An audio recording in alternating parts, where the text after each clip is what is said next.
আসসালামু আলাইকুম গাইস, আশা করি সকলে ভালো আছেন। তো আমি আপনাদের সামনে হলুদ সাংবাদিক উপস্থিতি হয়েছি যে ইদানিং আমাদের বাংলাদেশে কিন্তু একটা কি জানি সাইট বলে ভরপুর ইনকাম করতেছে পোলাপান অনেক যে। তো আমরা বিস্তারিত শুনবো। আমরা চলে এসেছি এখন ভুগান্ডা মারার পেজ থেকে আপনাদের নিয়ন্ত্রণ করতে। ভুগান্ডা মারা প্লেয়ারদের কাছে জানতে এসেছি তার কিভাবে কি মারাটা গেছে। স্যার আসসালামু আলাইকুম, আপনি যদি কিছু বলে আমাদের সহযোগিতা করতেন। ওয়ালাইকুম আসসালাম ভাইয়া, কি করবো ভাই? মানে আপনারা কি সাইডে ইনকাম করতেছিলেন যে এক মাসে লাখপতি হতে? ভাই আমাদের কোম্পানি ছিল স্টিল কোম্পানি ভাই। আপনাদের কোম্পানি? হ্যাঁ ভাই, আমাদেরই কোম্পানি, স্টিল কোম্পানি। আমাদের কুন্ডি ঘরে যে এক ম্যাম ছিল, আমাদের ম্যাডাম না, আমাদের ম্যাম ছিল। সে ওরে মানে ফোন দিলেই কয় কি, মানে যেটা ঢুকাবো সেটাই মানে ডবল টাকা দিবি, এক মাসে ডবল টাকা দিবি। এই দিয়ে তো আমি মনে করেন যে 1,10,000 টাকা ঢুকাইছিলাম।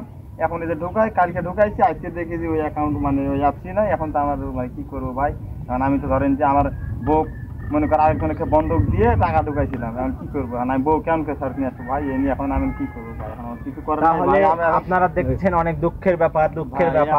এখন আপনাকে মূলত আপনি তো আর একাই পাননি সাইড, আপনাকে উৎসাহ দিছিল কারা? হ্যাঁ ভাই, উৎসাহ দিচ্ছে আমাকে অনেক লোক ভাই, সাইড থেকে অনেক লোক উৎসাহ দিচ্ছে। বিশেষ করে আমাদের সে নেয়ামতুর বাজারে কিছু ব্যবসায়ী লোক আছে, তারা আমাকে বেশি উৎসাহ দিচ্ছে। এবং তাদের দিক থেকে আমি এখানে টাকা ঢুকাইছিলাম।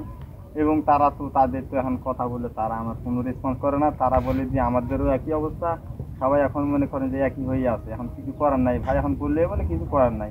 কয় দেখবো আমার দেখা, এখন কি আর করবো আমি?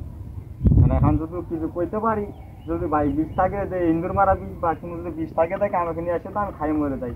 এখন আমি বউ বাসা নিয়ে আসবো কেমনি? আমার তো কিছু করার নাই ভাই। বউকে বন্ধ দিয়ে তাহলে আপনারা গুরুত্বপূর্ণ